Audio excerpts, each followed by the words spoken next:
Olá, estudante! A aula de hoje é uma explicação sobre a nomenclatura dos ácidos inorgânicos. Nomenclatura é o ato de nomear, colocar um nome de substâncias, tá? Então, vocês estão aprendendo aí as funções inorgânicas. Então, essa é uma sequência. Vamos às regras. A nomenclatura dos ácidos, ela é feita da seguinte forma. Você precisa colocar a palavra ácido na frente. Aí você precisa utilizar o nome do ânion e alterar a terminação desse ânion. Por que ânion?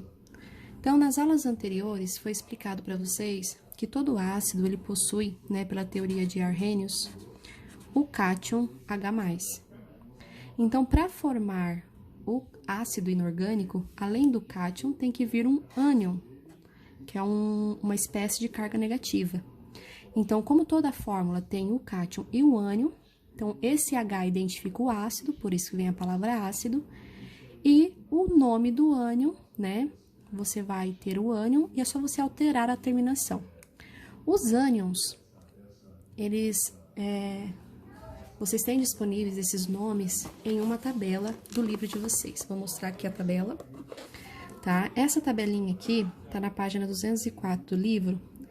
Ela traz vários ânions, são as espécies de cargas negativas, e aqui na frente tem o nome, desses ânions. Então, se vocês observarem, os ânions, eles possuem uma nomenclatura terminada em eto, ato ou ito. Por exemplo, aqui, ó, fluoreto, cianato, sulfito. E é essa terminação, ato, eto e ito, que você vai trocar. Então, aqui é a regrinha, ó. Se o ânion termina em eto, você troca essa terminação por hídrico. Se terminar em ato, você troca por ico. E se terminar em ito, você troca por oso. Então, vamos aos exemplos para ficar mais fácil. Vamos começar pelos hidrácidos. Lembram dos hidrácidos? Eu expliquei para vocês que hidrácidos são os ácidos que não têm oxigênio na fórmula. Então, por exemplo, aqui é um hidrácido, ó. Se vocês observarem, todos os hidrácidos da tabela dos ânions vai terminar em eto, é regra. Todos os hidrácidos terminam em eto. Então, por exemplo, se eu peço para vocês assim, ó, qual é o nome desse ácido? Então, o que você vai fazer? O ácido começa com a palavra, claro, ácido, não pode esquecer, tá? Aí, para procurar naquela tabela, você tem que tirar o H. Então, na tabela, você vai procurar apenas o Cl. Então, olhando na tabela, nessa tabelinha aqui, ó, tá bem na primeira coluna aqui o Cl, tá? O nome dele, ó, cloreto. Então, se o ácido possui o ânion cloreto, porque todo hidrácido termina em eto, você vai tirar esse eto e trocar por hídrico. Então, o nome desse ácido é clorídrico, ácido clorídrico, ok? Se o exercício não der a fórmula do ácido, você tem que montar. Por exemplo, aqui, ó, eu tenho um ânion, esse ânion chama-se sulfeto. Sem o H, ele ainda não é um ácido, então vamos montar a fórmula do ácido. Então, como vocês sabem, todo ácido possui o cátion H+. Então, se eu pedir para vocês montarem a fórmula do ácido, você coloca o H na frente, coloque o ânion, no caso aqui é o sulfeto, S, e essa carga aqui, ó, esse 2, que é a carga do ânion, você vai inverter. Então, o H vai na frente, claro. Você inverte esse 2, traz ele embaixo do hidrogênio. Então, a fórmula fica H2S, ok? Então, todos os ânions, ele tem uma carga, certo? Ó, a carga pode ser -1, Quando aparecer só o menos, é porque é 1. A carga pode ser -2, ó aqui o sulfeto que eu falei para vocês. A carga pode ser -3 e pode ser -4, tá? Então, esse valor aí é só você inverter e colocar embaixo do hidrogênio. Tá pronta a fórmula do ácido. E o nome, como que fica? Se tem um H, é um ácido. E se o nome do ânion é sulfeto, você tira o eto e troca, então, por hídrico, ficando o nome desse ácido, ácido sulfídrico. Muito simples. Tira o eto, coloque o hídrico. Se for um oxiácido, ele já é diferente, né? Oxiácidos são os ácidos que têm o oxigênio na fórmula. Os oxiácidos, eles podem terminar em ato ou ito, tá? Então, vamos primeiro montar a fórmula. Aqui nós vamos montar um ácido com esse ânion, clorito. Então, você coloca o H, coloque o ânion na frente, tá? Ó, esses números que estão embaixo, que a gente chama de índice, você não muda de lugar, tudo bem? O índice continua na mesma posição. A única coisa que você inverte é a carga. Pode observar que o clorito tem uma carga -1, tá? Então, o 1 que inverte vem embaixo do H, só que o 1 não aparece, tá? Então, fica só HClO2. E o nome desse ácido, então, ó, ácido. Se o nome do ânion é clorito, você tem que tirar o ito e substituir por oso. Então, o nome desse ácido é o ácido cloroso.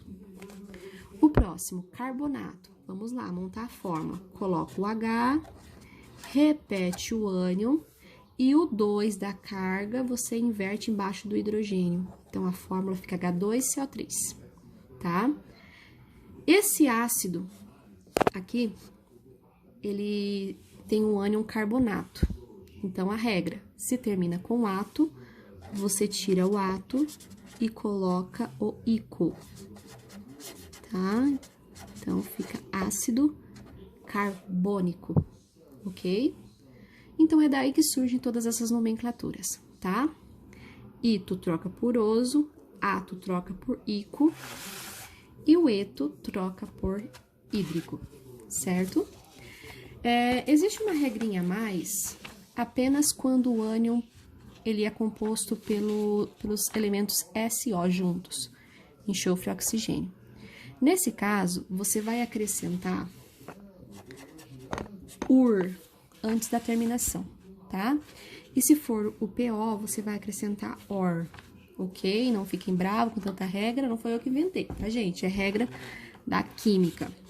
E o PAC, uma instituição que organiza essas nomenclaturas, tudo bem? Então, vamos lá, ó.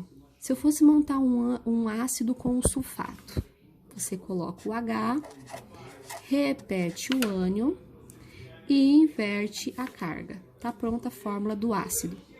E o nome desse ácido fica, então, ácido. Aí, o nome do ânion é sulfato. Pelo que eu estava explicando até agora para vocês, ficaria, então, sulfico. Mas alguém achou que seria mais interessante acrescentar esse UR para ficar, então, sulfúrico. Então, olha só, é só acrescentar o UR antes da terminação. Por isso que esse ácido é o ácido sulfúrico, né, que é um ácido bem conhecido. O próximo aqui tem o PO. PO4- é o metafosfato. Fórmula: coloque o H antes, repita o ânion e inverta a carga. Como é um inverteu, mas não apareceu, né? Pode ver que não vai ficar com nenhum sinalzinho aqui. E o nome dele fica, então, ácido metafosfato. Então, ficaria ó, tire o ato. Em vez de colocar o ato, você vai colocar o OR e colocar aquela terminação, né? Opa, gente, faltou um F aqui. Metafosfórico, ok? Então, é só uma regrinha a mais. Quando os ânions forem compostos por SO, acrescentar o UR, úrico ou uroso fica. E se tiver o PO, acrescentar o OR, órico ou oroso, tudo bem? Aí, se não for com SO e PO, é normal, tá? Aí, você segue só essa regra aqui, igual esses últimos exemplos, de fazer a troca direta, tá bom? Então, vocês viram aqui, nesses exercícios, tinha a fórmula para você colocar o nome. E se for o contrário, ó, às vezes nos exercícios, ele fornece o nome para você montar a fórmula, tá bom?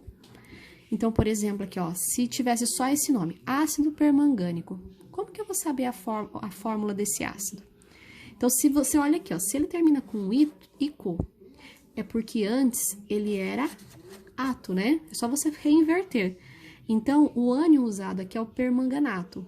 Procurando lá na tabela, vou só mostrar aqui pra vocês rapidinho, ó. Na tabela a gente vê que o permanganato, ó, permanganato tem essa fórmula, MnO4. Então, aí você já consegue, né? Se você sabe a fórmula do ânion, como que monta a fórmula do ácido? Simples. Coloque o H, né? Repete o ânion e inverte a carga. Como é -1, o 1 vem aqui embaixo do H, mas não aparece. Então, aí você sabe, ó, essa é a fórmula do ácido permangânico. Ok? Então, essa é a explicação para essa aula. Anote, tá? No seu caderno, principalmente essa regrinha aqui de troca, para vocês fazerem a troca. Utilizem aí a tabela, tá? Dos ânions e resolvam as atividades. Bons estudos, galera!